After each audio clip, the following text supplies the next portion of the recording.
Bienvenue chez Reset Your Mind. Vous écoutez le 70e épisode. Aujourd'hui, j'ai le plaisir d'accueillir Clémentine Caillon. Je ne sais pas si vous la connaissez. Elle a un parcours hyper singulier, journaliste, reporter d'images indépendante depuis quasiment toujours. Pour elle, branding, création de marque et média training n'ont pas de secret. Je suis hyper ravie de t'avoir à mon micro, Clémentine. Moi aussi. Je suis hyper impatiente d'avoir cette discussion ensemble et de la partager avec nos auditeurs et surtout auditrices de Reset Your Mind parce qu'il y a énormément de choses qui résonnent à la fois dans ton parcours de maman, de journaliste d'indépendance, d'entrepreneur que j'ai très envie d'aller creuser avec toi. Donc bienvenue et merci d'être à mon micro aujourd'hui. Merci à toi de m'avoir invitée. Trop cool.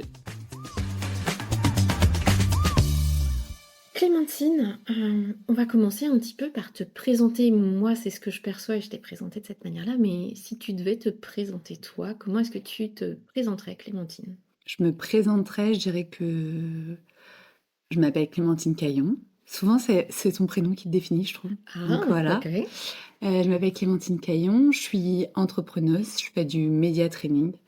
Et en fait, j'aide les femmes principalement à être visibles à la fois sur scène, donc en public, mais aussi en vidéo. Et c'est vraiment la vidéo qui m'intéresse le plus. Je suis aussi une maman, je suis aussi femme et je suis aussi indépendante. L'importance de l'indépendance. Quand on t'entend le dire, moi je te vois là en face de moi, il y a des étoiles quand même dans les yeux. Il y a une force qui se dégage quand tu parles. Mais parce que j'adore, je trouve que c'est hyper intéressant et je trouve que c'est quelque chose, un privilège qui nous est arrivé très tard, nous les femmes. On a été très longtemps sous la joute de notre mari. Et ben d'être indépendante, d'avoir des droits, faut pas l'oublier, mais c'est récent. Et donc, je trouve que c'est toujours important de célébrer ça. Toujours important de le célébrer et de pas l'oublier. Il n'y a pas si longtemps que ça, porter un pantalon, c'était encore interdit. Mais même de sortir du territoire sans ton mari, c'était interdit. Si tu avais des enfants, tu pouvais pas sortir du territoire. D'avoir un compte en banque. Des choses, alors j'imagine même pas d'avoir une boîte. Et souvent, on oublie, je trouve ça. C'est pas, c'est dire que c'est un acquis. On peut encore aller plus loin parce qu'il y a encore des choses à travailler, mais c'est important aussi. Aujourd'hui, tu accompagnes, comme tu le disais, énormément de femmes à reprendre la parole, à travailler leur image, et on va certainement y revenir un peu après de faire savoir, au-delà du savoir-faire. Qu'est-ce qui a été le déclencheur ? Pourquoi est-ce que c'est dans cette voie-là que tu t'es engagée et que tu t'investis tant ? Parce que j'adorais, en fait, je faisais beaucoup d'interviews que je devais délivrer ensuite, soit pour des réseaux sociaux, pour des marques, soit pour la télé. Et en fait, je faisais beaucoup d'interviews et à chaque fois que je sortais ma caméra ou que j'arrivais avec un cadreur qui sortait sa caméra, ça bloquait. Les gens étaient là, je suis hyper stressée, j'ai peur. Et j'ai vraiment conscience que de s'exposer, et surtout en vidéo, c'est quelque chose de l'ordre de l'intime. C'est-à-dire que souvent, ça vient travailler sur ta voix, ton image, ton corps, ton rapport à toi, ton intimité. Et c'est quelque chose qui est, déjà, qu'on n'a pas l'habitude de travailler, qu'on ne connaît pas, parce que c'est rare que tu te filmes, que tu te vois en image. Et puis, tu as un rapport aussi aux autres. Voilà, comment ça va être perçu, comment les autres, les retours des autres, et comment ce besoin aussi de plaire et de la peur du regard de l'autre. Et donc, c'est quelque chose que j'adore, en fait, quand j'accompagne les gens en face de la caméra, à parler, à s'exprimer, et puis surtout à voir que chacun a une histoire. Et ça, c'est quelque chose qu'on n'a pas l'habitude, parce qu'il faut toujours être humble, pas parler de soi, pas la ramener. C'est un peu la culture française. Et je trouve qu'on a tous une histoire à raconter, et on n'en a pas conscience. Et la raconter, c'est pas forcément être arrogant. Non. Raconter cette histoire, raconter ce par quoi on est passé. On voit souvent la partie émergée de l'iceberg, mais pas ce par quoi il a fallu passer pour y arriver. En France, effectivement, c'est connoté d'arrogance, alors que on a le droit aussi d'être fier de son propre travail, de toutes ces épreuves qu'on a traversées, justement. Et ça, les femmes ont beaucoup de mal à raconter cette histoire. Ah, mais se raconter pour une femme, je pense que c'est encore plus compliqué, parce que c'est mon point de vue, on nous a vraiment élevés dans le Caire. Nous, on est les femmes, les filles, les petites filles. Elles font quoi ? Elles jouent à la poupée, elles font à manger, elles font de la dinette. Donc, c'est toujours dans le collectif, pour l'autre, s'occuper du bébé. À disposition des autres. Exactement. Et je trouve que ça, c'est quelque chose, donc c'est les autres avant soi. Et c'est un peu comme ça qu'on grandit, et c'est l'image de la femme idéale qui prend soin des autres, qui se la ramène pas. Et c'est ça un peu l'image de la femme. Et je trouve que Du coup, déjà, des femmes qu'on est... C'est marrant parce qu'hier, j'étais avec des femmes cadres supérieurs dans une grosse boîte et vraiment, je vois ce frein à se raconter, à parler de soi, à parler de ses désirs, à dire ce qu'on veut. C'est vraiment une difficulté pour les femmes. Parce que très vite, on va se dire, ah ben, je suis arrogante, on va dire que je suis pas simple, que je me la pète. Je suis ambitieuse. Exactement. Et tout de suite, c'est une connotation négative. Alors que dire, bah voilà, moi, le prochain poste que j'ai envie d'avoir, c'est ça. Ou aujourd'hui, je sais faire ça, mais j'ai envie d'aller faire ça, il me manque ça, comment est-ce qu'on fait pour y aller?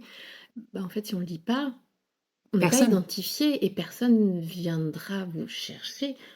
La nature a horreur du vide, donc... Je me rappelle d'une fois, en fait, ça, c'est vraiment un truc qui m'a marqué. On faisait une formation We Are Famous avec Émilie Paius et on avait une DRH internationale d'un grand groupe et elle nous dit j'ai présenté une femme à un poste, il y avait un poste vacant. Et j'ai été voir mon N+1 et j'ai présenté une femme à ce poste et son N+1 a dit mais qui est cette femme? Mais c'est d'une violence pour moi d'arriver dans un groupe où certaines personnes peuvent même pas être identifiées. Et quand tu parles à la femme, tu t'aperçois qu'elle, elle se dit, bah, je bosse vachement bien, je remplis tous mes objectifs, on va venir me chercher. Oui. Mais ça n'existe pas en fait ça. Les ça n'existe pas. Parleront d'eux-mêmes. Mais oui. Oui. Moi, je l'entends énormément en coaching aussi. Et non, en fait, navré, mais ça ne suffit plus. Et ce qui est hyper drôle, c'est que quand j'ai commencé mon activité de média training et d'accompagnement, de visibilité des femmes, j'étais convaincue que j'allais accompagner beaucoup de chefs d'entreprise. Et étonnamment, j'ai aussi beaucoup de salariés, de cadres supérieurs qui veulent avancer, qui veulent évoluer parce que, en fait, faire savoir, c'est devenu une vraie compétence en soi. À travailler. À nourrir. À nourrir, à travailler. Et puis, c'est aussi ce dont on se disait tout à l'heure, c'est qu'en fait, c'est pas évident de se mettre en avant, de parler de soi, de se montrer même physiquement par l'image et puis par la voix aussi. Donc, c'est quelque chose qui est dur et qui bloque beaucoup de femmes. Et là, ce ne serait pas un petit peu notre syndrome de la perfection, le perfectionnisme qui est chevillé à notre corps, encore plus en tant que femme, avec beaucoup de regards, beaucoup de critiques les unes envers les autres, qui sont juste au passage complètement inutiles et contre-productives. Est-ce que c'est pas aussi lié à ça? J'en suis convaincue. Il y a le côté perfectionniste, bon élève, syndrome de l'imposteur aussi. Ouais, Le jamais syndrome de assez. l'imposteur, jamais assez. Pour moi, c'est un petit mix de tout ça. Et vraiment, je trouve que c'est fou parce que je sais que moi, ça a mis du temps aussi. J'avais vraiment peur du regard des autres. J'avais peur d'y aller. Et un jour, quelqu'un m'a dit, attends, mais vas-y, parce que de toute manière, que tu y ailles ou que tu y ailles pas, ils continueront de te critiquer. On ne peut pas plaire à tout le monde. Exactement. Mais, et tu vois, je trouve que, en fait, donc là, t'attends, t'es attentiste, tu te dis, bah ouais, mais j'ai peur du regard des autres, j'ai peur de ce qu'on va dire, qui suis-je pour parler de ça, pour oser. Et donc, moi, ça m'a souvent bloquée. Donc, vraiment, je peux en parler hyper librement parce que je suis passée par là, donc encore plus. Et vraiment, déjà, le fait d'y aller, ça va te permettre d'augmenter ta confiance en toi, mais vraiment à 300 fois. Plus parce que t'as toutes les fois où tu te dis j'y suis pas allée mais j'irai demain, mais je suis nulle, je procrastine et du coup cette espèce de cercle vicieux de je suis pas assez bien et puis tu nourris ça encore plus parce que comme tu passes pas à l'action tu nourris ça et tu sais c'est vraiment le cercle horrible vicieux qui continue pervers. Le doute entraîne. Exactement, donc tu retardes tout, tu dis attends je le ferai plus tard parce que là je suis pas bien en fait donc je vais le faire plus tard. Bref tu remets toujours à plus tard. Et donc vraiment si j'avais un seul conseil moi c'est fait vaut mieux que parfait. Vraiment, allez-y, faites les choses. Et moi, s'il y a un truc à changer, c'est la loi de Parkinson. Faire les choses vite. Ah oui. C'est quelque chose que tu m'as aussi énormément transmis. Flying boxing, go, let's go, on y va. Non, mais on vraiment, pas, moi, on réfléchit pas. Je me suis fait 2-3 trucs comme ça de mantra. Et vraiment, ça, c'est aller vite. Et du coup, maintenant, je me dis, OK, ça, j'ai une semaine. Non, tu vas te le faire en 3 jours ou 2 jours. Et ça m'oblige à faire... Et je fais pas plus mal. Et c'est pareil. C'est juste que peut-être que quand je rends des vidéos, des choses comme ça, peut-être que le synthé va pas être complètement à droite, mais c'est pas des choses qui vont transformer la vidéo. Quelqu'un va pas le regarder en disant ça change tout. Souvent je dis que la perfection se cache dans les micro détails, mais il y a parfois c'est pas vrai, tu vois. Toi-même tu te montes le crâne en disant attends si je fais comme ça. Les gens en plus maintenant je trouve que comme c'est du consommable, que ça va très vite. C'est du jetable exactement. Te prends pas la tête, va assez vite. Le message est encore plus important dans le sens communication, je trouve, aujourd'hui, transmission du message, plutôt que la forme. Alors la forme est importante, et d'ailleurs on va y revenir, puisque toi tu as choisi la caméra, tu as choisi les images, mais effectivement on n'est pas en train de faire une œuvre d'art tous les jours. Et puis, je vais te donner un exemple. Moi, j'ai longtemps travaillé pour des agences de publicité. On arrivait avec des caméras cinéma et après, on salissait les images pour donner un côté do it yourself, Ah genre fait oui, à l'iPhone. d'accord. Et donc, en fait, si tu veux, tu as des gros budgets en pub, mais il y a toujours ce côté, on recherche cette proximité, ce côté authentique. Pourquoi? Pourquoi est-ce qu'on cherche le côté authentique et la Ça proximité, à dépend de ton ta avis? cible, en fait. En fait, là, tu vois, je te prends cet exemple. Je sais exactement à quoi je pense. Je pense à une campagne RATP qui était à destination des jeunes. Le fait que ça soit fait par un jeune avec des téléphones un peu crado, bah, le jeune, il se projette sur ça. Parce que, Connexion à exactement, l'humain, connexion en à fait. l'humain et puis connexion à ta cible, en fait. Quelle est ta cible? Qui tu cherches? Alors souvent, les gens me disent, oui, mais du coup, ma cible, elle est premium, donc il faut que je fasse des vidéos premium. Oui, mais sauf qu'en fait, ces gens-là aussi, ils font des visios. Ta visio, elle est pas premium. Quand tu fais un zoom ou n'importe quoi, ta caméra, c'est pas une caméra de cinéma. Donc, faut aussi retourner dans une réalité. Et puis aussi de complexité, c'est-à-dire qu'est-ce qui est le plus simple pour toi. Tu peux évidemment enregistrer dans des podcasts ou même faire des vidéos avec une agence, il n'y a aucun souci. C'est pas un problème. Au contraire, tu peux faire les deux. Mais en fait, il faut savoir faire les deux. Il faut savoir aussi être autonome, prendre la parole quand on a besoin, parce que c'est aussi beaucoup une question d'énergie et de situation. Et ça, c'est un truc vraiment, je trouve qu'il faut savoir, c'est-à-dire que souvent tu fais des belles vidéos, tu as travaillé ton message et puis au final c'est un bide, alors que parfois tu prends ton portable, tu fais un face cam où tu dis voilà, je viens d'assister à ça, ou je viens de vivre ça, je voudrais en parler, et tu sais même pas où tu vas vraiment, mais en fait tu le fais très spontanément et ça cartonne. Qu'est-ce qui, à ton avis, fait la distinction, la différence entre les deux? L'énergie. Oui. L'humain qui parle à un humain, en fait, Ouais. j'ai l'impression. La connexion, l'envie de transmettre quelque chose, l'envie de discuter, d'échanger. Je trouve qu'il y a ton cerveau, il comprend très vite ce qui est faux, quand c'est travaillé, quand c'est dissonant. Qu'est-ce qui t'a fait choisir à la fois la caméra et les images? Pourquoi? Et c'est quoi l'élément déclencheur de se dire mais je lance mon activité de ça? Parce que quand on t'écoute, ta mission, elle est quand même très forte à travers tous tes mots, tout ce que tu dis, c'est je veux aider les femmes à faire savoir. C'est quoi l'élément déclencheur derrière? Et pourquoi cet outil-là de la caméra, l'image? Bah parce que déjà, moi je suis JRI, en fait je suis journaliste reporter d'image, donc je suis cadreuse entre guillemets, et je faisais beaucoup d'interviews posées, c'était vraiment mon gros dada. Je vois toujours ce truc, mais ça peut être aussi des hommes, parce que souvent on le dit pas pour les hommes, mais les hommes aussi, ils sont pas sûrs d'eux, il y a plein de choses encore, mais sauf que, comme un homme on lui a appris à faire semblant, il sait très bien faire semblant. Quand un petit garçon il tombe, on lui dit lève-toi, c'est bon, t'as pas mal. Une petite fille, on va s'asseoir, on va dire ça va, ma princesse. On surjoue, on est trop dans le. Je dis pas que c'est trop, je dis juste que, en tout cas, on est plus attentif. Un garçon, faut que ça avance, faut pas que ça pleure. Je te parle de mon époque maintenant, c'est plus du tout ça, mais quand moi j'étais petite, c'était un peu ça. Et les hommes, un homme ne pleure pas. Je sais pas si t'as vu ton papa pleurer, mais voilà. Donc les hommes ne pleurent pas, les hommes ne s'épanchent pas. Et je dis pas que j'ai accompagné plein d'hommes, j'ai accompagné encore plein d'hommes, mais je vois qu'il y a moins de blocage parce qu'on les oblige à aller.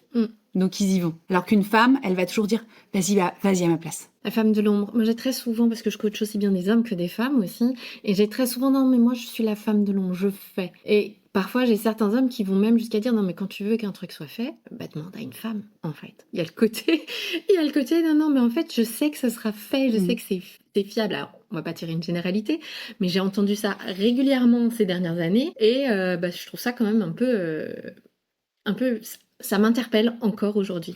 Pour moi, il y a deux choses dans ton message. Le premier, c'est que la femme de l'ombre, je trouve qu'il y en a plein. C'est-à-dire qu'elle dirige, elle se tait, elle ne cherche pas les honneurs. Ce n'est pas elle qui se met en avant, c'est elle qui dicte, qui règle tout. C'est la petite main qui coordonne tout, qui fait tout, qui fait que tout fonctionne. C'est ça. Mais qui est quand même primordiale, parce que sans elle, il n'y a rien. Oui. Mais elle ne prendra pas la lumière. Non, elle lèvera pas la main non plus pour dire je veux ce poste-là. Et la deuxième chose, c'est que les femmes ont tendance à surdélivrer, mais ça on est d'accord toutes les deux là-dessus. C'est-à-dire que une femme, tu lui dis ça, elle va le faire, mais en plus elle va faire un truc en plus et elle va faire rapidement et elle va se remettre en question sur tout. Donc elle va demander moins. Bref, souvent c'est un peu ça. Mais je trouve qu'il y a deux choses. Il y a je ne prends pas la lumière et je surdélivre, mais qui sont pas forcément liées pour moi. Et comment toi, t'interviens justement sur ça? Sur la femme de l'ombre, moi, j'ai longtemps dit ça, parce que comme j'étais cadreuse, je disais, je suis la femme de l'ombre, je suis la femme derrière la caméra. Et donc, je trouvais que c'était important, et d'ailleurs, c'est comme ça que je suis moi-même venue à me mettre en avant, en me disant, en fait, tu peux pas passer ta vie à dire à des femmes ou à des hommes, mets-toi en avant, c'est hyper important, et pas le faire pour toi. Et donc, c'est comme ça que moi aussi, je suis arrivée et que j'ai traversé tous ces doutes de pourquoi moi, qu'est-ce que j'ai de plus que les autres. Pas très confortable, hein? Non, hyper inconfortable, mais comme je l'ai transcendé, je peux en parler hyper calmement, hyper tranquillement maintenant. Mais ça a été un chemin. C'est pour ça que je suis encore plus à l'aise d'en parler. Quand t'as cette difficulté-là, où toi aussi t'as traversé le syndrome de l'imposteur, pourquoi moi, je suis pas assez, ou ces choses-là, c'est encore plus facile d'en parler, je trouve. Et qu'est-ce que je fais pour ces femmes de l'ombre? Je dis de passer à l'action, en fait. Vraiment, je suis convaincue que, évidemment, ta première vidéo va être à chier, on va pas se mentir, faut le dire, mais tu peux te regarder 6 mois après et voir l'évolution. Et te dire, waouh, merci à cette première vidéo, parce qu'en fait, je vois mon évolution. Tu vois, ce que j'adore faire, c'est quand je fais des coachings, je fais la première prise et la dernière. Et on regarde la première et la dernière. La dernière, t'es forcément plus à l'aise. T'as oublié la caméra, tu commences à avoir presque une discussion, à te dire, je me trouve presque bien, tu vois. et ça, souvent, c'est en quelques heures, même parfois en 1 heure. Et je trouve que c'est hyper important de voir cette évolution en seulement 1 heure. Oui, ça a une puissance sous-estimée de voir qu'en fait, on est capable. On est capable, en pas si longtemps que ça, de transcender cette peur et de se dire, bon, ok, allez, let's go, j'y vais, de toute façon, je saute dans le grand bain. Et puis, in fine, une fois qu'on y est, tu l'as dit, il y a cette progression constante. Qu'est-ce qui est aussi important pour toi aujourd'hui dans cette société de réseaux sociaux, d'images, de communication? Pourquoi il faut... Alors, j'aime pas cette terminologie-là parce que ça fait un peu injonction supplémentaire, on en a déjà suffisamment, mais pourquoi c'est une compétence si importante aujourd'hui à travailler, se faire savoir justement, à travers les réseaux sociaux ou pas, à travers l'image ou pas? Parce que c'est ce qui va te distinguer des autres, en fait. Tes coachs business, c'est quoi la différence entre tous tes coachs business qui existent? C'est ta manière d'être, c'est ton énergie, c'est ta façon de parler, c'est ta façon d'accompagner, mais si on le sait pas, tu vois, ça veut dire qu'il faut que les gens te connaissent, ils fassent la démarche d'aller sur ton site. Donc, si tu te rends pas visible, comment ils vont te connaître? Et dans le milieu plus corporate? Dans le milieu corporate, c'est pareil. En fait, si tu veux, là, j'espère, tu vois, si par exemple cette femme, elle avait été visible, cette femme qu'on avait proposée pour ce DRH-là, et il aurait pu dire, ah bah oui, je vois très bien qui est cette femme. Ah ouais, j'ai pas pensé à elle pour le poste, génial. Alors que là, il savait même pas qui c'était cette femme. Je pense que au contraire, encore plus dans les sociétés. Et c'est marrant parce que moi, je suis indépendante et quand on a créé, j'ai créé ma boîte et même quand on a créé We Are Famous, on s'est jamais dit qu'on allait toucher des salariés. On a vraiment pensé qu'au chef d'entreprise. Du coup, ça m'a vraiment éveillée à d'autres choses. Oui, la politique en interne. Oui, être visible. Oui, monter les échelons, gravir. Et faut être visible pour ça. Mais il faut aussi dire ses ambitions, aller voir, réclamer. Évidemment, il faut que ça suive derrière, mais c'est juste aussi que les femmes, on attend. On est attentiste. Et moi, c'est vraiment quelque chose que je vois, c'est d'être attentiste, de pas se dire, OK, je prends ma carrière en main. Et c'était drôle parce que dans ce coaching que j'ai fait hier, il y avait une femme justement qui mentorait ces autres femmes en plus, et elle disait, moi, je formule, je dis ce que je veux. Et je vous conseille à dire ce que vous voulez. Vous voulez partir en déplacement dans la boîte, mais à l'étranger, dites-le. Sinon, on va pas penser à vous. Et je trouve que c'était très smart de leur dire, dites les choses que vous souhaitez. Parce qu'on va penser à vous. Et je trouve que c'est important d'avoir des mentors. C'est hyper important dans les sociétés d'avoir des mentors, je suis complètement d'accord avec toi. D'autant plus que ça ouvre la voie et il y a un enjeu aussi derrière on a le droit d'être là. On a le droit d'être à cette place. On a le droit d'être à ce poste et on a le droit aussi d'en vouloir plus. Et c'est pas parce qu'on dit je veux partir en mobilité à l'international ou je veux le poste d'après qu'on l'aura forcément. Mais ça permet au moins d'identifier, ok, j'ai ces compétences-là aujourd'hui en moi, il me manque peut-être ceci, qu'est-ce que je fais, qu'est-ce que l'on fait ensemble pour combler ce gap-là. Les mentors, que ce soit ligne hiérarchique ou hors ligne hiérarchique, sont hyper importantes pour ça parce qu'elles donnent cette petite impulsion qui permet justement de se dire, mais en fait, j'ai le droit d'avoir envie de... Mentor, coach, qui tu veux en fait, mais te faire accompagner, pas rester bloqué ou t'es bloqué en fait. Ça, et aussi il y avait un autre truc que je me disais, je trouve que c'est important d'avoir des rôles modèles. C'est d'ailleurs un gros problème dans beaucoup de sociétés, de grosses sociétés, c'est qu'il n'y a pas de rôle modèle femmes qui sont ambitieuses, qui sont sympas, et qui sont accessibles. Souvent, c'est elle est ambitieuse, mais elle a les dents qui rayent le parquet. Ou elle est pas très sympa. C'est comme si un peu les femmes devaient adopter les codes masculins. Bien sûr. Et c'est dommage, parce qu'en vrai, il y a des femmes hyper sympas, qui sont très ambitieuses, qui sont ultra compétentes, qui formulent ce qu'elles veulent, et justement, c'est ce que je leur disais hier. Je leur disais, mais en fait, tu pourrais être le dream job, ce que tu veux, tu peux avoir le poste dont tu rêves, et montrer que tu peux être tout là-haut, et être sympa, et être accessible, et être humble. Et parce qu'elle me disait, ouais, c'est forcément arrogante, mais tu peux être très ambitieuse et pas arrogante, en fait. J'ai la chance de côtoyer de plus en plus de femmes comme ça, quand même. J'ai l'impression qu'on est une génération de transition. C'est vrai que les générations d'avant, peut-être, elles sont, comme tu dis, avec les codes masculins, parce qu'il n'y avait pas le choix. C'était les codes masculins ou rien du tout. Encore une fois, parce qu'elles en ont énormément bavé. Et aujourd'hui, il y a un peu plus de compréhension, je trouve, un peu plus d'investissement dans cette sororité, dans ce partage, dans cette redistribution de j'ai réussi à aller là, mais en fait, je peux aussi tendre la main à d'autres. Et ça se fait de manière beaucoup plus forte, je trouve, depuis une dizaine d'années que 15 ou 20 ans en arrière, où effectivement, ces schémas-là que tu évoques, ils sont encore toujours là, hein, mais j'ai l'impression qu'il y a une transition qui est en train de se faire quand même. Mais j'ai envie de te dire, tant mieux, c'est quand même une bonne nouvelle, non?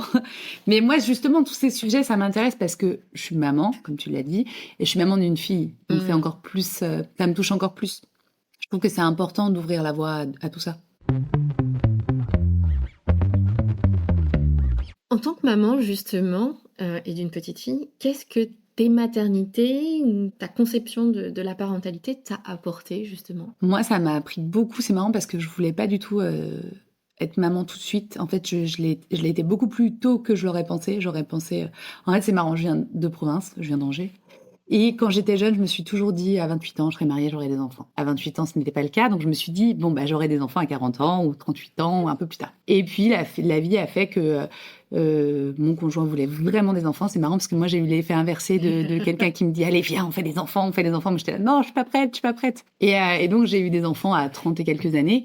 Et ça m'a appris énormément, en fait. Déjà, je trouve que c'est vraiment ce qui te fait le plus travailler sur toi. C'est un énorme travail. Donc, mon aîné, mon fils m'a appris à m'aimer, ce qui est quand même extraordinaire, je trouve. Mais je trouve qu'en fait, et c'est marrant parce que je suis très à l'aise pour en parler. En fait, je disais tout le temps, je suis nulle, c'est pas bien ce que je fais, je suis pas assez et tout. Et un jour, mon fils de 2 ans ou 3 ans me dit, ah, je suis nulle. Et là, je me dis, ah, mais c'est sûr, ça vient de moi, ça. Tu sais, il y a des trucs, je le disais pas devant lui. Tu vois, il y a plein de trucs où t'es au téléphone, où t'es seule face à, enfin, un truc et tu dis, ah, je suis nulle. Mais jamais, au grand jamais, je l'ai fait devant lui. Je suis sûre de moi. Parce que même si, peut-être que ça a dû m'échapper, mais je fais quand même attention à ce que je dis devant eux pour être sûre de pas transmettre des choses. Voilà, chacun ses valoches. Et j'étais comme ça et je disais, et là, je vois ça et en fait, je me dis, bah, en fait, tu transmets plein de choses sans le vouloir. Il y a t'as pas forcément besoin des mots, c'est aussi des attitudes, c'est aussi de comment tu te priorises, c'est aussi de ce que tu dis de toi, comment tu parles de toi. Et donc, je me suis dit, ok, bah, c'est à moi de travailler sur moi pour m'aimer, me réconcilier avec moi, accepter ce que j'aime moins, prendre le package, moi j'appelle ça. Prendre le package dans sa globalité. Voilà, exactement, ce que t'aimes moins, et puis bah faire la paix avec ce que t'aimes moins aussi. Et donc, ouais, ça m'a vraiment beaucoup apporté d'avoir des enfants. Moi, ça m'a... Après, chacun a son histoire avec sa maternité, mais moi, ça m'a apporté ça pour mon fils, et pour ma fille, ça m'a apporté le côté, justement, qu'à son tout pour leur laisser... une vie de rêve. Genre, une vie, en tout cas, avec moins de barrières pour les femmes. Moins de pression, moins d'injonction, moins de pression. T'es une mauvaise mère, t'es une mauvaise mère. Tu vois, le côté, quoi, t'es pas allée la chercher. Encore, je trouve que ça se fait moins en moins dans notre société. Mais j'en parlais avec une copine italienne qui me disait à 16h30, si t'es pas à la sortie de l'école, c'est la catastrophe, quoi. T'es jugée, t'es genre... Et il y a encore ça existe encore dans plein de sociétés où si t'es pas là, si t'es pas en train de faire des gâteaux, si t'es pas la maman disponible, toi, t'es une mauvaise mère. Alors moi, je vais vous confier un petit secret, et je te le confie aussi, Clémentine. Je ne suis jamais allée chercher mes fils, j'ai 2 fils, à 4h30. Ah ouais? Navrée. Je suis peut-être une très mauvaise mère. J'ai mis en place tout un autre système, mais c'était impossible pour moi. Et j'ai préféré faire le choix d'une babysitter, par exemple, plutôt que le centre aéré parce que je pouvais me le permettre. Mais oui, je ne suis jamais allée chercher mes enfants à 4h30. C'est pas, tu vois, il y a pas de problème. Y a pas de... Et finalement... ils vont bien? Alors, ils vont bien, et puis de deux, j'ai complètement fait la paix avec ça. Ça m'a pesé, hein. Je dis pas que la culpabilité n'a pas été là Ah, quand c'est ils ça étaient ce qui tout est petits, terrible, hein. je trouve, c'est la culpabilité. Je l'ai porté pendant très très longtemps, entre la crèche, la baby-sitter et tout, j'ai porté ça comme une croix, mais j'ai fait la paix avec, parce que au moins quand je rentrais, j'étais sereine, parce que j'avais été investie au niveau que j'avais envie au travail, et quand je rentrais, bah, j'étais vraiment avec eux. Et puis il y a des fois où c'était mon mari, leur papa qui rentrait, et c'était très bien aussi parce que c'est lui qui gérait et qui passait du temps avec eux et qui créait du lien avec eux. Il y avait une place, mais voilà. Je ferme la parenthèse sur bonne mère, pas bonne mère. Je pense qu'on a chacun et chacune une définition à trouver. T'as parlé de ton fils. Ton fils t'a appris à t'aimer, et ta fille. Qu'est-ce qu'elle m'a appris, ma fille? Bah, si, c'est intéressant, c'est le rapport à la féminité. C'est le Ouais. rapport, tu sais, et c'est fou, hein, parce que mes enfants, en fait, toi, tu les élèves, mais tu les élèves qu'une partie du temps. Et l'autre partie, ils sont à l'école, avec des groupes de pairs, avec d'autres valeurs, avec d'autres choses. Et c'est quelque chose à conjuguer, en fait, avec les valeurs que toi, tu as aussi envie de leur transmettre. Tu vois, un jour, mon fils, il est arrivé, il m'a dit, bah, je peux pas avoir le ballon rose parce que c'est pour les filles. Moi, c'est terrible pour moi. C'est terrible. Je dis, mais ton papa, il a des costumes roses. Moi, je porte du bleu. Il n'y a pas des couleurs prédéterminées, genrées. Ça, c'est pour les filles, ça, c'est pour les garçons. Ça suffit. Donc, ça et ma fille, bah, justement, le rapport à la féminité, le rapport à la sexualisation des enfants, de la femme objet aussi. T'as tout ça qui te met en perspective. Tu vois, je vois, elle se maquille, elle adore se maquiller. Et je remarque ça aussi, quand t'as une petite fille et que t'as un garçon, les interactions. Mhm. Tu vois, si ma fille, elle met une robe, Mhm. tout le monde va dire, qu'est-ce que t'es belle avec ta belle robe. Ouais. T'es trop belle. Et donc, nous, en plus, on doit paraître. Oui. On a tout le On temps a une ce femme. devoir d'être Mais impeccable oui, à fond. pour l'autre, Ah, pour le goût des autres en plus. tant que c'est pour toi, moi je veux dire, tu fais ce que Tant tu mieux. veux. Voilà, Mhm. exactement. Si c'est pour l'autre, je sais pas, c'est une question, c'est une question complexe, je pense. Et justement, je disais, mais c'est fou parce que nous-mêmes, on a tendance à reproduire, à dire, ah, qu'est-ce que t'es jolie, t'as mis une jolie robe. Et en fait, c'est aussi déjà véhiculer un truc du paraître. Oui. T'es pas belle si t'as pas de robe. Tu vois, t'es belle si tu t'apprêtes. T'es pas belle. Tu vois, elle me regarde, elle me dit, tu te maquilles, maman? Moi aussi, je me maquille. Pourquoi tu te maquilles? Tu vois, ça, mais tout est intéressant. Ça te remet en question sur plein de choses, sur la beauté. Qu'est-ce que la beauté? Tu vois, qu'est-ce que ton rapport à ta beauté à toi? À l'âge aussi, parce que forcément, quand tu te maquilles, c'est parce que tu as des cernes, tu as des rides, tu veux paraître plus rayonnante par rapport au jeunisme aussi. Tu vois, donc ouais, ça, je trouve que c'est un peu métaphysique d'avoir des enfants, moi. Ça te questionne sur, mais c'est profondément. Ouais, mais tu grandis énormément avec eux à travers leurs questionnements, parce que ça remet en cause que toi, avec le temps et les années, t'as pris pour acquis. Mm, Enfin, que t'as acquis au point que bah, c'est ça la base. Et les enfants, ils te font t'interroger dessus en disant ah, mais en fait, peut-être pas. Et c'est ça qui est hyper intéressant. J'ai envie de passer sur ton parcours d'entrepreneuse, puisque tu es indépendante quasiment depuis toujours, mm. en fait. Pourquoi ce besoin d'indépendance Parce que ça fait peur pour plein de gens, c'est Mais complètement moi, c'est effrayant. l'inverse. Ah, Non, mais moi, je pouvais pas rentrer dans une case, c'était horrible pour moi. Je détestais être en entreprise. J'avais ah ouais. vraiment du mal avec la hiérarchie, avec l'autorité. Mhm, Et c'est quelque chose qui était impossible pour moi. Et je viens d'une famille d'entrepreneurs en plus, où mhm. tout le monde est indépendant et tout le monde se fixe 16 heures. Tu vois, moi, 16h30, aller chercher mes enfants, il y a aucun souci. Je l'ai déjà fait plein de fois. Je me prends des pauses déj avec eux, mais ça me dérange pas de bosser le week-end aussi. Tu vois, c'est aussi des où je suis pas là pendant 2 semaines. Tu vois, ça Mm. c'est déjà arrivé, donc c'est aussi des je gère ça. Justement, le fait que toute ma famille soit indépendante, bah, je pense que déjà aussi ça. Tu vois, quand tes parents ils te disent, bah, je peux aller te chercher à 16h30, c'est des choix. Je te dis pas qu'ils le faisaient tout le temps, hein. Ça devait arriver une fois dans l'année, mais c'est cette liberté que tu Mm. as d'être à ton compte. Après, je dis pas que c'est évident parce que tu as d'autres injonctions, tu travailles sur d'autres choses, mais moi, ça a toujours été mon modèle. Mm. Je t'avoue que je découvre depuis un an et demi maintenant, à travers Reset Your Mind, le fait de pouvoir plus maîtriser mon propre temps et mes propres rendez-vous, je dirais. C'est pas désagréable. Ah non, c'est hyper agréable en fait. C'est quand tu arrives et que tu dis, bah en fait, tu vas faire 8h, 18h ou 8h, 20h, 20h. Mm.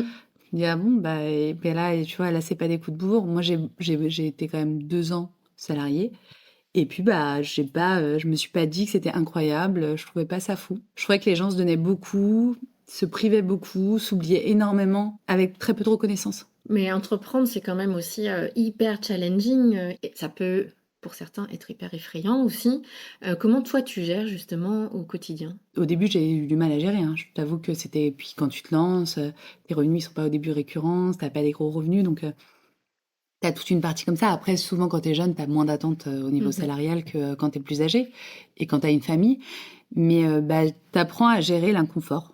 Il y a plein de choses où t'apprends à gérer. Et je trouve que c'est ça. Toi, tu trouves que c'est risqué. Moi, du coup, ma frontière, ou je sais pas comment tu pourrais appeler ça, mais mon rapport au risque, il est pas le même qu'une personne salariée. Mais moi, par exemple, quand j'ai un contrat, c'est le mien. Ça vient dans ma poche. Mm. C'est pas, ça s'éparpille pas. Puis après, j'aurai mon salaire. Mm. Et je trouve que ça aussi, c'est gratifiant. C'est ça qui te fait aussi vibrer, c'est d'avoir cette reconnaissance en fait à travers ces contrats, à travers ces partenariats que tu crées pour ton propre travail. Bah ouais, en fait, c'est ton travail à toi Mm. qui est méritant. Ouais. J'aime bien cette gestion de risque que tu évoques en fait parce que quelque part c'est complètement une question de point de vue. Mais ouais, à fond. Mais je pense que c'est intéressant parce que moi, je suis pas, tu vois, il y a une incertitude, par exemple, quand il y a eu le Covid, il y a plein d'incertitudes à gérer. Ou même, il y a des crises financières, il y a des moments où c'est plus compliqué à gérer quand tu es à ton compte que d'autres. Il y a toujours des solutions, évidemment, mais ça demande des ressources, ça demande aussi de se poser, de changer de perspective, de voir Mhm. différemment les choses. Que des salariés vont pas avoir, mais les salariés vont avoir souvent des postes qui évoluent pas forcément beaucoup. Et puis, pas une gestion de leur temps. Tu vois, moi, quand j'ai une de mes très bonnes amies qui est DRH, et elle me disait, bah ouais, je peux pas trop faire des week-ends copines parce que sinon, je vois que 3 heures mon fils dans la semaine. Mm. Je trouve que c'est dur d'entendre Ouais. ça. Ouais, c'est le lot malheureusement de beaucoup de parents quand tu es dans un milieu salarié, on va dire, peu importe. Oui, le soir tu rentres, tu les vois une demi-heure, 1 heure. Ouais, Ça c'est fait ça. culpabiliser beaucoup. Ouais. Mais c'est pas une question de culpabilité parce que si toi, t'es bien avec ça, Oui, et si toi, t'es à l'aise et que ton objectif, c'est de faire une carrière, en fait, c'est comment t'es, toi, avec toi-même. Et je trouve que ça, c'est un truc qu'on aurait dû me dire plus, d'ailleurs. Genre, en fait, ne culpabilise pas parce que les premières années de mes enfants, j'ai énormément travaillé, j'étais en tournage, énormément en tournage. Je n'étais pas forcément beaucoup là. Je partais parfois une semaine, je partais les week-ends. Donc, ouais, je les ai fait beaucoup garder, ou c'est mon conjoint qui le gardait. Et moi, j'ai beaucoup, beaucoup culpabilisé. mm. Vraiment, j'étais là, je passais, quand j'étais en tournage, je regardais les photos de mes enfants. Quand je revenais, j'ai trouvé insupportable. Mm. Je pouvais pas les voir. Mais c'est toute la difficulté, et c'est pour ça que je parlais aussi de culpabilité malgré tout, c'est que c'est hyper difficile, t'es au bureau, tu penses à tes enfants, ou là t'es en tournage, tu penses à eux, mais en même temps t'es bien, et t'as le droit d'être bien au bureau. Et quand t'es avec tes enfants, t'es toujours en train de te dire, ah mince, je devrais ceci ou je devrais cela. Et en fait, je pense que c'est un équilibre qui est très très personnel à trouver. Tu le dis à demi-mot, mais c'est vraiment très personnel. Ah oui, c'est extrêmement personnel. De toute façon, qui mieux que toi-même peut savoir ce qui est Mm. bon pour toi et tes Mm. enfants. Et je trouve qu'en fait, maintenant, ce que j'ai appris vraiment avec l'expérience, c'est du temps de qualité. C'est-à-dire, ça sert à rien d'avoir beaucoup de temps si t'es pas là. Il faut mieux avoir peu de temps, mais de qualité. Que après, j'ai envie de te dire, tu vois, moi, je l'ai trouvé insupportable. J'avais qu'une seule envie, c'était de repartir en tournage, parce qu'il me faisait payer le fait que j'étais pas dispo, que j'étais partie une semaine. Et puis, c'est ça aussi la vraie vie, parce que ça aussi, on te le dit pas. Oui. Oui, non, ça ne sera pas que des moments de joie et d'éclats de rire. Ouais, et ça fait partie du package, comme tu disais tout Exactement. à l'heure. Et c'est OK, et c'est hyper important aussi de passer ces moments-là parce que c'est ça qui fait le lien encore plus, qui crée le lien, qui crée les souvenirs, qui... Bah ouais, c'est aussi ça. C'est pas agréable, mais c'est Mm, aussi ça. tout à fait. Je reviens sur la partie entrepreneur. Quel est ton pire souvenir d'entrepreneur? Putain, on en a parlé. Toi, je sais ce que tu veux que je dise. Ah, moi, je veux rien que tu dises. Je veux juste que tu nous partages ce que tu as envie de partager. Non, alors, non, je dis, il y a toujours plein de souvenirs, des pires souvenirs d'entrepreneurs. J'ai liquidé une boîte, donc en 2020, on est pendant le Covid, je viens d'accoucher et je vois que tout est fermé, donc en fait, je n'ai plus du tout de... Il y a plus de business, il y en a plus du tout. Et donc, à la fin du Covid, je décide de liquider ma boîte. De toute façon, j'avais pas vraiment le choix. Et en fait, c'est marrant parce que je pense que cette épreuve, qui a quand même été une épreuve, parce que j'ai quand même passé 6 mois sans dormir, là je te le fais très très brièvement, mais avec un bébé, à me dire, mais qu'est-ce que j'ai eu le nez creux de faire un bébé pile pendant le Covid, vraiment, ça, c'est... Bon, c'était pas prévisible, mais voilà. Enfin, qu'il n'y a pas grand monde qui pouvait savoir que t'allais il y a plein de gens qui ont fait dessus. des bébés pendant le Covid, moi, je l'ai fait avant. Et donc, je me rappelle très bien, je dormais pas, de toute façon, j'allaitais aussi, donc je dormais pas beaucoup, et j'étais là, mais qu'est-ce qu'on va faire, mais qu'est-ce que je vais faire? Et vraiment, c'était très... Ouais, c'était hyper insécure. J'étais très insécurisée. Je me disais, mais qu'est-ce que je vais faire? Qu'est-ce qu'on va faire et tout? Et j'ai liquidé ma boîte. J'ai bossé beaucoup les années d'après pour justement, parce qu'on avait forcément touché à nos économies pendant le Covid pour justement vivre. Et après, j'ai vachement taffé. J'ai enchaîné à fond. J'ai très, très bien gagné ma vie. Extrêmement bien. Et ça a été un peu, tu sais, c'est un peu le truc de, est-ce que tu vois le verre à moitié plein ou à moitié vide? Bah, le fait d'avoir toutes ces épreuves et de m'en sortir très bien, bah, ça me permet de voir cette épreuve en me disant, bah, en fait, j'aurais dû être plus cool, plus détendue, tu vois. Et au final, ça va toujours bien se passer. Tu vois, personne n'est mort. En tout cas, j'ai eu la chance de ne pas avoir de personnes mortes autour de moi touchées par le Covid. Et je trouve qu'on a souvent tendance, quand on est dans un marasme ou quand on traverse des difficultés, à se dire, à voir tout négativement. Et maintenant, si je devais prendre un peu de recul sur tout ça, je me dirais, tout va bien se passer. Détends-toi, ça va bien se passer, tout va bien se passer. Parce que là, maintenant, avec ça m'a permis de liquider cette boîte, de faire ce super chiffre d'affaires, puis ensuite d'avoir tous ces business qui sont rentrés. Bah, ça me permet de me dire, en fait, t'es capable. Tu peux toujours te sortir de n'importe quelle situation. Et de se dire ça, quand tu traverses vraiment un peu l'apocalypse, la fin du monde avec le Covid, bah, tu te dis, en fait, il n'y a pas beaucoup de choses qui va pouvoir m'arrêter dans la vie. Et c'est une énorme force parce que quand je me suis dit, allez, je me lance dans ce business, bah, j'ai pas réfléchi 35 ans. Je l'ai fait assez rapidement. Alors que je pourrais me dire, ah ouais, mais la sécurité, du salaire, des trucs de... Je suis là pour moi. Exactement. J'assure tes arrières, je suis capable d'assurer mes propres arrières. Ouais, exactement. Et je trouve que c'était hyper important de se faire confiance. C'est plutôt ce que ça m'a appris, le Covid, c'est se faire confiance. Tu dis aussi souvent que c'est en faisant qu'on apprend. Ah, moi, je crois vraiment ça. J'ai très envie de te demander, parce que je t'ai parlé de l'expérience le souvenir plus désagréable, mais quel est ton meilleur souvenir aussi en tant qu'entrepreneuse? J'en ai plein. Mais non, mais je trouve que ce que j'adore et ce que je trouve hyper intéressant, c'est au début, tu fais des choses, tu te dis, ah, comment je vais gérer ça? Et tu le fais, tu te dis... Moi, j'ai mis très longtemps à être fière de moi et à me dire, ah, c'est vachement bien ce que j'ai fait. C'était vraiment très compliqué. Je pense que ça, c'est vraiment un truc de l'âge. Se dire, attends, on va apprendre la bienveillance. On va apprendre à être contente, fière de soi, célébrer ses victoires, même petites.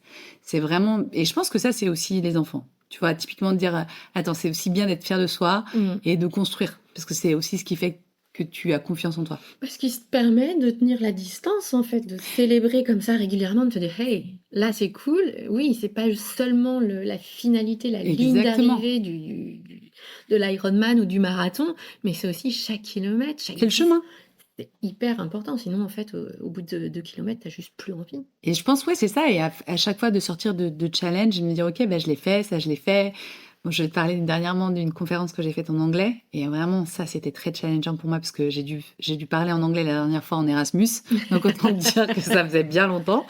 Et je me dis ok, et ça faisait longtemps, je me dis il faut vraiment que je me prépare, donc je commençais à reprendre des cours d'anglais à droite à gauche en me disant vas-y, il faut que je m'y remette, et comme d'hab, on m'a appelé pour faire une conférence en anglais, j'ai dit bah ok, très bien, je le fais, et donc j'ai pris une coach en anglais pour justement travailler cette conférence, mais tu vois, je trouve que c'est aussi ça, c'est que les choses arrivent et du coup, tu fais en sorte que ça se passe bien. Et si j'avais pas eu cette conférence qu'on m'avait proposée, ben, j'aurais pas pris cette coach en anglais, j'aurais pas progressé, j'aurais pas fait ma conférence. Tu vois, c'est aussi comme ça. Je trouve que c'est comme ça que tu te mets en mouvement tout le temps et tu te retournes et tu te dis, hey, je l'ai fait. Ouais. C'est pas forcément hyper agréable, mais je l'ai fait. Et donc. Ouais, j'ai ce mantra tout le temps et que je partage beaucoup à mes coachés. C'est, quand elles me disent ou ils me disent, j'ai peur.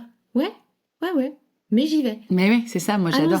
Et c'est après se retourner quand t'as dit plein de fois j'ai peur, mais j'y vais, c'est de se retourner et de se dire waouh, tout ce chemin que j'ai parcouru, toutes ces choses qui m'ont fait peur, que j'ai faites et sur le coup c'était pas forcément agréable, mais en fait tu l'as refait et ça se passe bien. Et c'est ça qui te permet de passer des paliers, en fait, j'ai l'impression aussi dans la vie, dans l'entrepreneuriat, dans le quotidien.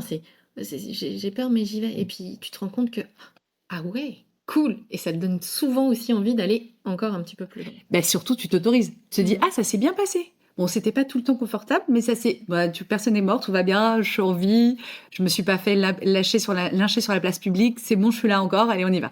Et donc, je trouve que c'est important aussi de te dire, tu progresses, t'évolues, et je trouve que c'est un truc qu'on oublie trop. Moi, j'adore cette phrase d'enfant qui dit faire les choses sérieusement sans se prendre au sérieux. J'adore cette phrase. J'adore. C'est un de mes leitmotivs. C'est on peut excellemment bien travailler, excellemment bien faire les choses de manière très investie, mais sans se prendre trop au sérieux. Je trouve que c'est hyper intéressant. Tu vois, j'adore le. Et puis, on a oublié qu'il y a un moment dans notre vie, on apprenait tout le temps. En fait, quand on est enfant, tu sais pas marcher, t'apprends à marcher. Tu sais pas parler, t'apprends à parler. Toute la vie est un grand apprentissage. Et il y a un moment, comme si t'étais adulte, fallait arrêter d'apprendre. Savoir tout sur tout, et réponse à tout. Exactement. Moi, il y a plein de fois où je dis, je ne sais pas. Ouais. Et ça, c'est un truc, mais jamais je l'aurais dit avant. Je me rappelle, je bossais chez un commissaire-priseur après mes études de droit. Et souvent, ça arrivait qu'on arrive avec une œuvre et je ne savais absolument pas ce que c'était. Et qu'on me dise, et je ne disais rien. Je disais, est-ce que quelqu'un veut un café? Et je m'en sortais toujours comme ça. Donc, c'est le running gag avec mes potes de dire quelqu'un veut un café dès qu'on ne sait pas une phrase. Et au lieu de dire, non, je ne sais pas. Par contre, je gardais le chose et après, j'allais chercher sur Internet pour trouver l'artiste ou l'œuvre. Mais tu vois, maintenant, je pense que je me ferais passer pour la plus bête de la salle. Et j'aurais aucun problème à ça. Mais je pense qu'il faut avoir un peu de confiance en soi pour se dire, ok, je ne sais pas. Non, sur ce point-là, précisément, j'ai pas la réponse. Et tu vois, je trouve que ça, c'est un truc qui vient avec l'âge. Et je trouve que si ça aussi, tu peux l'apprendre plus jeune, c'est vraiment un truc que j'aurais adoré dire. Et je ne sais pas. En plus, en étant indépendante ou entrepreneur, il y a cet enjeu encore plus vrai de s'autoriser à faire des choses pour la première fois. Ne pas savoir, justement. Et je pense qu'il y a vraiment cet enjeu de s'autoriser à faire des choses pour la première fois quand entrepreneur, c'est d'autant plus critique. De toute façon, en vrai, il y a plein de premières fois. Je veux dire, la première fois, tu fais ta compta, la première fois... Voilà, et c'est pas nickel du premier coup, et c'est hyper important de s'autoriser à ça. Non, je pense, je suis d'accord. Et s'il y a plein de premières fois, en vrai, au début, quand tu te lances, avant de déléguer, souvent, tu fais beaucoup de choses toute seule. Et donc, forcément, tu apprends plein de choses. Et puis, très vite, tu commences à déléguer. Mais au début, tu passes par ça.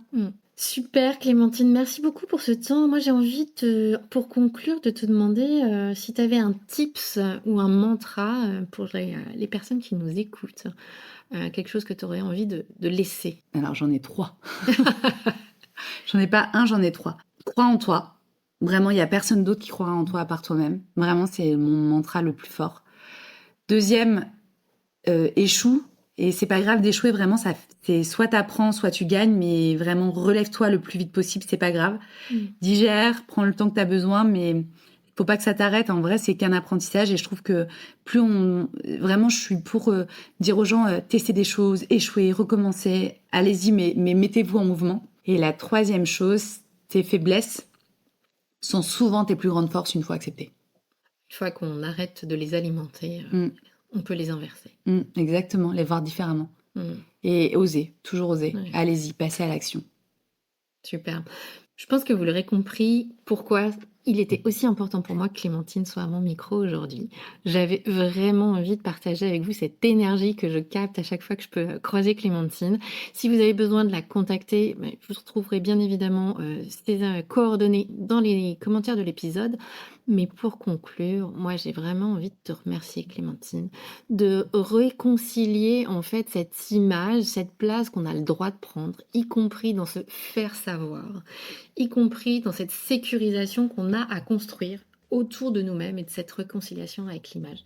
Et oui, on a notre place, on est légitime là où on est et osons, même si on ne sait pas tout, même si on n'a pas réponse à tout. Et quand on voit ce parcours d'indépendance du début à la fin, je le trouve très inspirant. Donc merci d'avoir pris le temps, Clément. Merci beaucoup. Merci à toi. Reset Your Mind, tu le sais, c'est régulièrement des challenges pour venir un peu bousculer tes façons de fonctionner, tes façons de penser. Au mois de septembre, j'ai décidé de mettre à disposition un challenge sur 5 jours afin de revoir et de challenger ta gestion du temps. Je sais, la rentrée est à peine commencée, que tu as déjà l'impression d'être en retard. Et bien justement, dans ce challenge, on va venir interroger ton mode de fonctionnement et je te partagerai énormément de tips pour que tu puisses redéfinir cette relation au temps et reprendre le pouvoir de ton temps. Donc si ça t'intéresse, envoie-moi un message en MP ou à contact@resetyourmind.fr. À très vite. Et si cet épisode t'a plu, t'a intéressé, eh bien prends quelques instants s'il te plaît pour le noter. Quelques étoiles ont un impact bien plus grand que tu ne le penses. Et n'hésite pas non plus à me partager tes questions en commentaire ou en sous-titre de l'épisode. C'est toujours très important pour moi de les lire et de vous y répondre. À très vite!